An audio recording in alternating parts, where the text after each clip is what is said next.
윤석열 대통령 후보 시절부터 설화 리스크가 엄청났습니다. 물론 이재명 민주당 의원도 설화 리스크가 많다고 나옵니다만은 이재명 의원의 리스크는 설화 리스크는 윤석열 대통령의 리스크에 비하면 정말 애교 수준이 아닐까 생각이 들 정도입니다.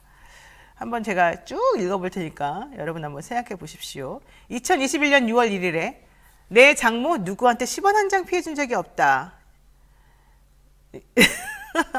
이거 모 의원의 입을 통해서 나온 말이었습니다. 이거 명백한 거짓말 논란을 자초한 거고요. 그달 29일에는요. 대선 출마 선언하면서 죽창가를 부르다가 한일 관계가 망가졌다 이렇게 말하면서 빈약한 역사관을 표출하기도 했고요. 7월 19일에는 매일경제와 인터뷰하면서 노동시간 관련해서 일주일에 120시간 일하고 쉴 자유를 달라 이런 얘기를 하면서 우리를 정말 경악하게 만들었죠. 같은 인터뷰에서는요. 먹어서 병에 걸려 죽는 식품이면 몰라도 없는 사람은 부정식품보다 아래도 선택할 수 있게 그리고 싸게 먹을 수 있게 해줘야 된다. 이거 먹는다고 당장 어떻게 되는 것도 아니고 라고 말했습니다. 가난한 사람들에 대한 인식 여러분 충분히 이해할 수 있죠. 120시간 노동도 마찬가지입니다. 힘들고 고단한 사람들에 대한 인식이 어떤지 알 수 있습니다. 게다가 미국의 FDA 의학규제가 너무 과도하다 이렇게 말하면서요. 당장 암 걸려 죽을 사람은 신약이 나오면 삼상시험 하기도 전에 자기가 원하면 다 쓸 수 있게 해줘야 된다 이랬습니다. 삼상시험이 뭔지는 알고 계시는지 궁금해요. 얼마나 위험한지 모르는데 이분이 대통령 되신다는 분이 이런 말을 했던 거예요.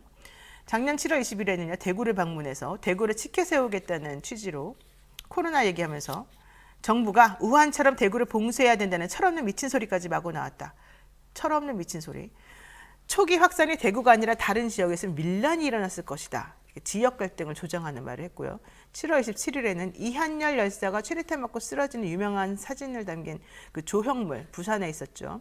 여기 앞에서 옆에 있던 장제원 의원이 이거 이한열 열사입니다라고 말해줬는데도 불구하고 이거 부마항쟁 아닙니까? 이렇게 질문해서 우리를 정말 깜짝 놀라게 했었습니다.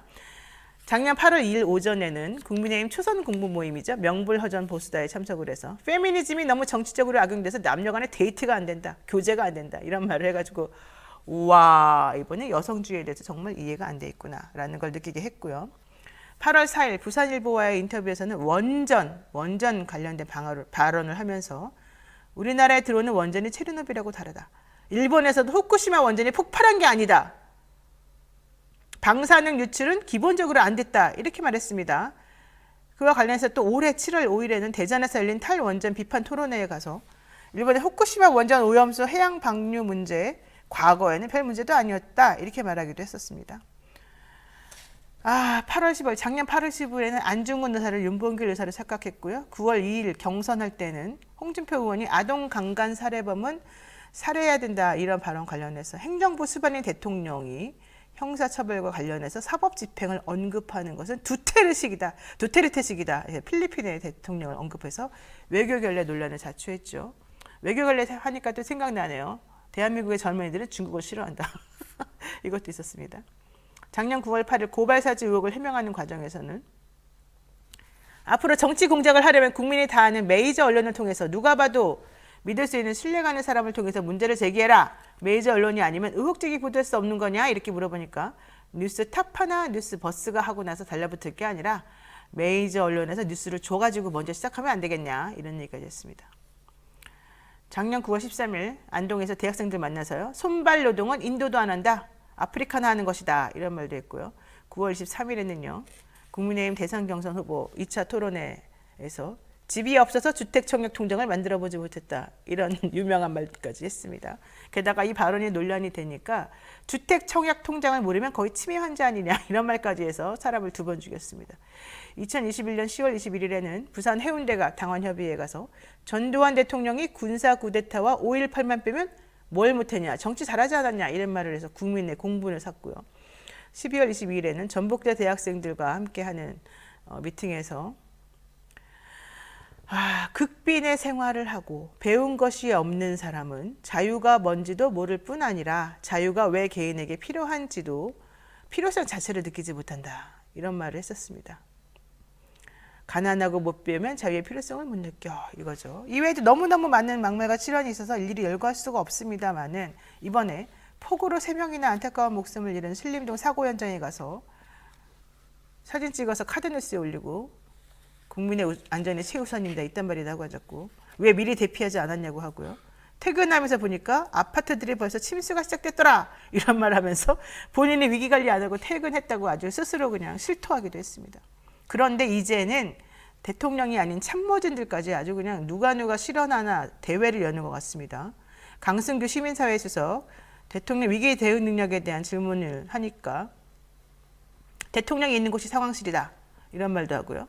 비 온다고 퇴근 안 하냐 이런 막말을 하기도 했죠. 박형수 국민의힘 원내대변인 대통령의 호우 피해 대처에 아쉬운 점이 없냐 이렇게 질문을 하니까 어느 장소에 지시를 내렸냐가 문제가 아니다. 무대처가 문제 아니냐 이렇게 반박을 하다가 말이 막히니까 문재인 대통령은 서해 공무원 피살 사건에 대해서 왜 대처하지 못했느냐 이런 말까지 했습니다. 뭐 무슨 상관입니까 도대체가 그게. 게다가 집중호우 피해 대통령이 취임 이후 처음으로 죄송한 마음이라고 어제 말했고 언론에서 그래도 야 그나마 대통령이 사과를 하는구나 미안해 하는구나라고 생각해서 국민이 사과했다라고 기사를 쓰니까 대통령실에서는 이거 사과 아닌데요? 라고 말했죠. 그래서 기자가 대통령이 정부를 대표해서 죄송하다고 사과한 게 아니라는 뜻이냐 이랬더니 깜짝 놀라는 겁니다. 첫 번째 사과인 것 같은데 이거 아닙니까? 또 물어보니까 잠깐 기다려보세요. 좀 생각해 봐야 되겠어요. 이러더니 이거 사과 맞네요. 첫 번째 사과 아니냐 그래서 이 질문을 너무 어렵게 받아들여서 내가 이렇게 좀 대답을 좀 그렇게 했습니다라고. 이게 무슨 말입니까 도대체? 저는 제가 말하면서도 무슨 말인지 모르겠어요. 단순 말실수라고 치부하기 너무나도 문제가 많은 반복적인 실언들, 국민 정서와 부합되지 않은 막말들, 타인의 아픔이나 처지를 전혀 이해하지 못하고 공감하지 못하는 말들.